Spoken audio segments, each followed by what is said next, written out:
So, I'm starting to like taking derivatives, and I just want to keep doing it. Okay? It is a thing that I enjoy, and I want to take all of the derivatives that I can. Okay? So here's a function, 6x squared. Its derivative is 12x. Its derivative is 12. Its derivative is 0. Its derivative is 0. Its derivative is 0. And that's just going to kind of continue for a while. Okay? So maybe that was less interesting. But I could just kind of keep taking derivatives if I wanted to. I could have a derivative of a derivative of a derivative of a derivative. Because now I've got a procedure that I am comfortable doing. I might have something like 1 over x, right? And that's really x to the negative first power. So that's a power function. So its derivative is negative 1 over x squared. And its derivative is going to be positive 2 over x cubed. And its derivative is going to be negative 6 over x to the 4th. And its derivative is going to be 24 over x to the 5th. And its derivative is going to be negative 120 over x to the 6th. And its derivative is going to be positive 720 over x to the 7th.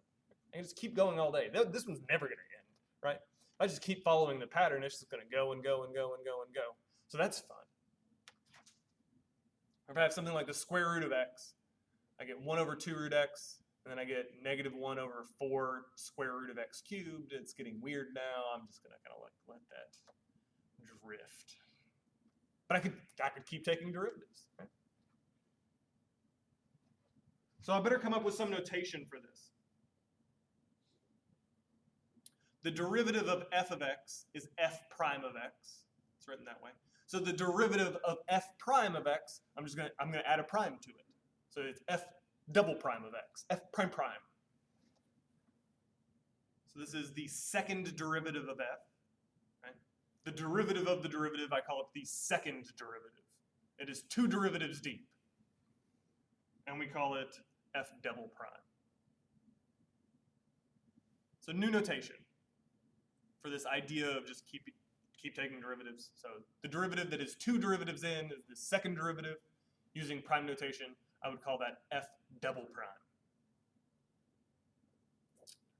There are also third derivatives, f triple prime, f prime prime prime, right?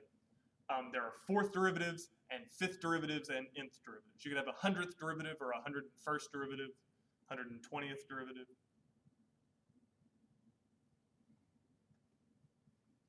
So they're out there. Eventually, we stop using primes. Usually, we stop using primes after like 3. Right? And I just start using good old Arabic numerals, good old regular numbers. So I might see f4 of x or f5 of x. Usually, to prevent me from thinking that this is an exponent, you'll see it in parentheses sometimes. So you'll see f parenthetical 4, which means the 4th derivative, or f parenthetical 5, which means the 5th derivative.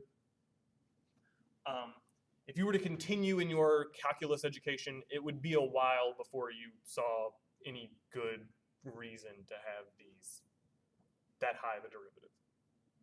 Second derivative, cool. Third derivative, yeah, maybe. There are primes for those because people can tick mark that high. But things like the 4th derivative, the 5th derivative, the 10th derivative, suddenly it's starting to become a little bit more abstract, and it's going to have less of a place for us in applied calculus 1. It might be worth talking about how Leibniz talked about f double prime. Right? So there's that other notation that we may like less, but is still perfectly valid. Right? The derivative of y is dy dx. Right? This harkens back to that delta y over delta x, right? The change in the outputs divided by the change in the inputs. Or sometimes we'll see this d dx as take the derivative of, so d dx of y. So if I wanted to take the derivative of the derivative, I would start with the derivative, dy dx, and I would take its derivative, so d dx of dy dx. And you will notice that despite the fact that this is not multiplication, it looks an awful lot like multiplication. Right? And so I use a multiplicative notation. It looks like d times d, so I say d squared, and it looks like dx times dx, so it's dx squared.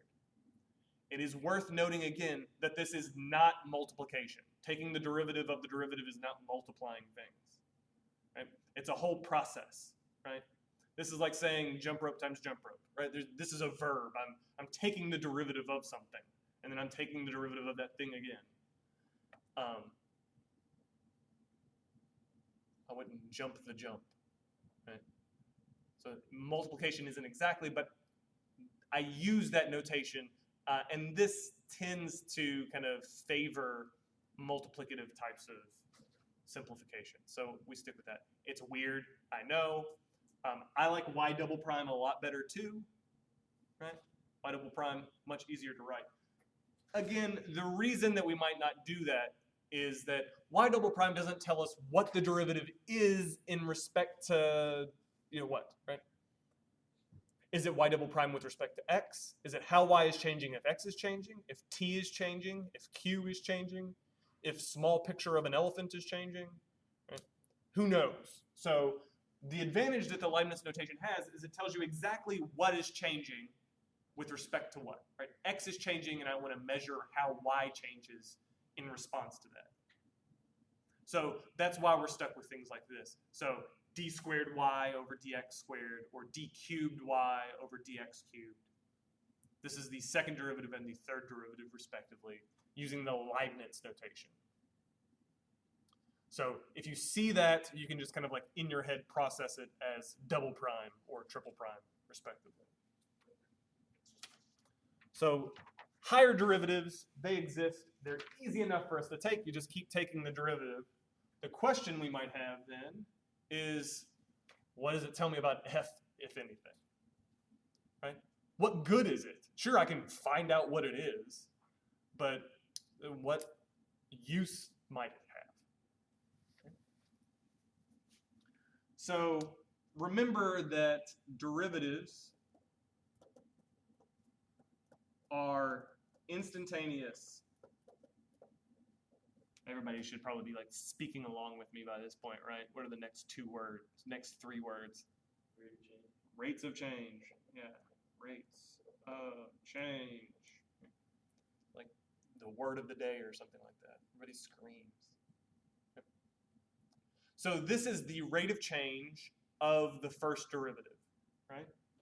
So this is the rate f double prime. This is the rate of change of the first derivative. How is that derivative changing? Right?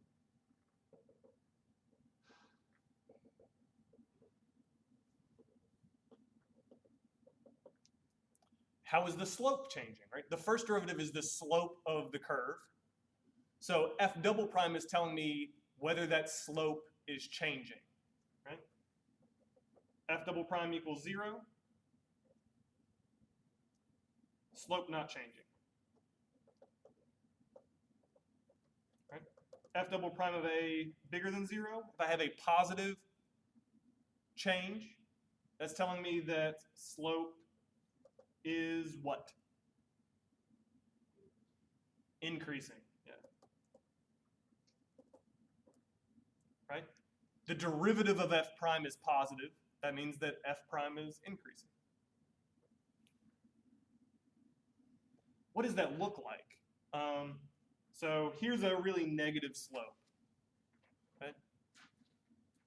So if I moved a little bit to the right, it would be less negative, and then it might be 0, and then it might be slightly positive, and then it might be more positive. So the curve might look like this.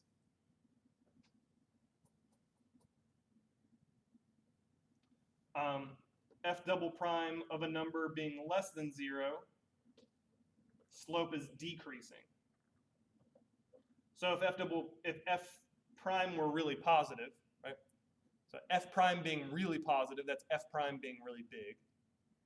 And then a little bit later, it might be less positive because it's changing by decreasing because the derivative of the slopes is negative, so it's decreasing. And then it might be 0, and then it might be slightly negative, and then it might be really negative. So the curve might do something like this.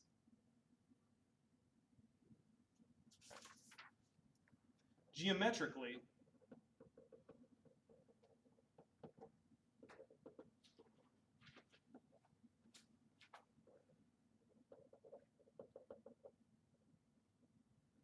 F double prime describes concavity.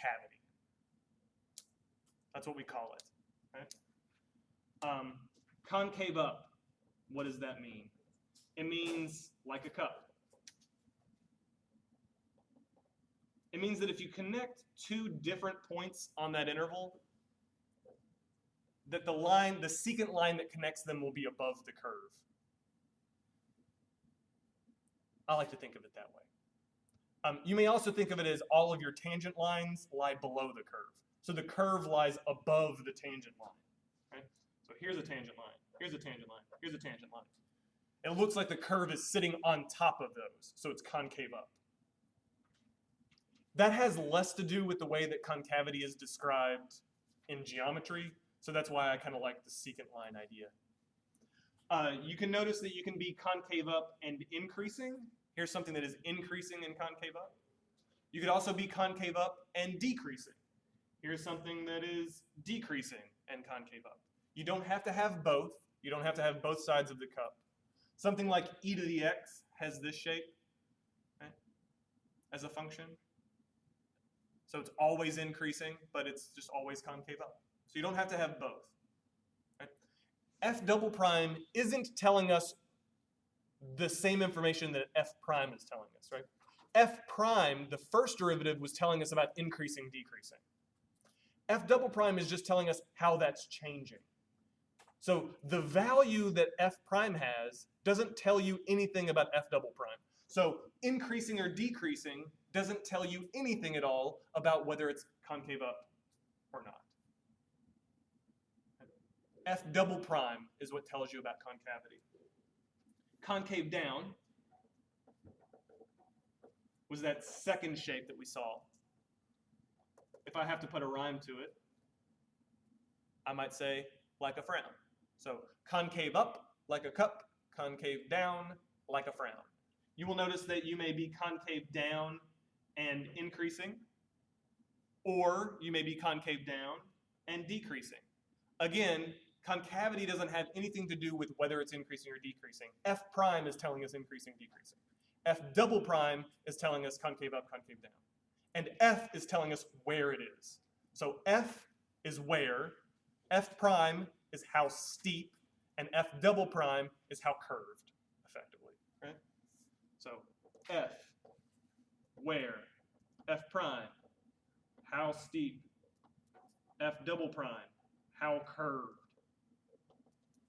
right? None of these have anything at all to do with the others, right? F prime is telling you how quickly the where is changing, right? If the where is changing, how fast, that's F prime, right? That's steepness. The steepness is changing. How fast is the steepness changing? That's F double prime. It's all about change, the change of the change.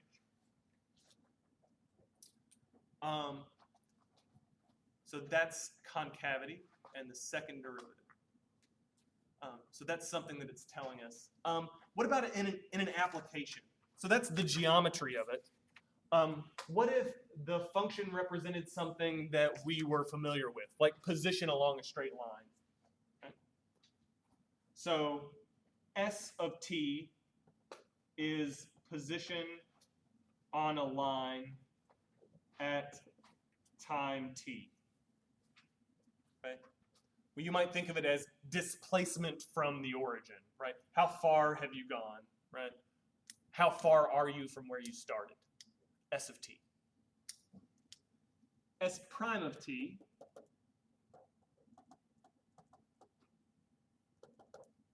measures what? What is the derivative?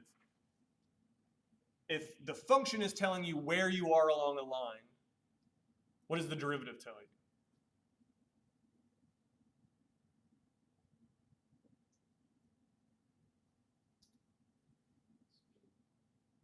speed, right? This first S is going to be measured in something like meters, right? If t is measured in seconds. You give me how long it's been, I will tell you how far you are away from where you started. S prime of t is how that distance is changing as time changes. Okay? So it is that instantaneous rate of change in location. Your location is changing. How fast? Right? So it's speed. This is velocity.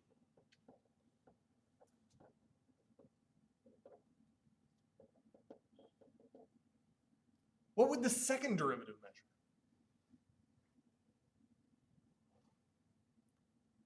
So the second derivative is the first derivative of the first derivative, right? S double prime is the derivative of S prime. So it's going to tell me how velocity is changing.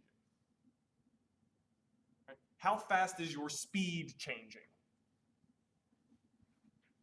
There's a word for that. Acceleration. Right?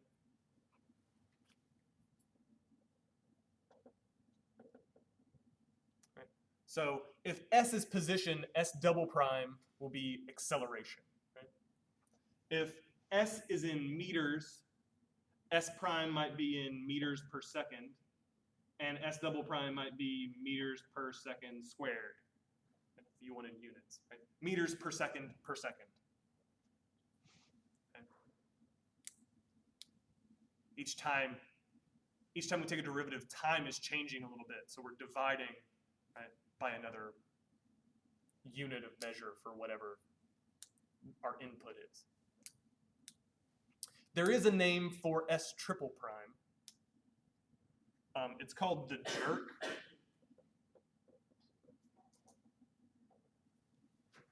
Right? It's how fast the acceleration is changing. Right? So if the acceleration like picks up a whole lot, you might notice like your body jerks, right? Because it started from rest and then all of a sudden like everything's gonna be catching up to you. I don't know. So how fast is the acceleration changing? That would be the jerk. Acceleration is usually not constant for most things that we're interested in, unless you're considering gravity being the only thing, right? In which case, acceleration is always the same. 9.8 meters per second squared. But if you're in a drag car, acceleration is probably changing. Right. So there it is in an application, right? Higher derivatives. I'll throw some stuff that has to do with that at you. So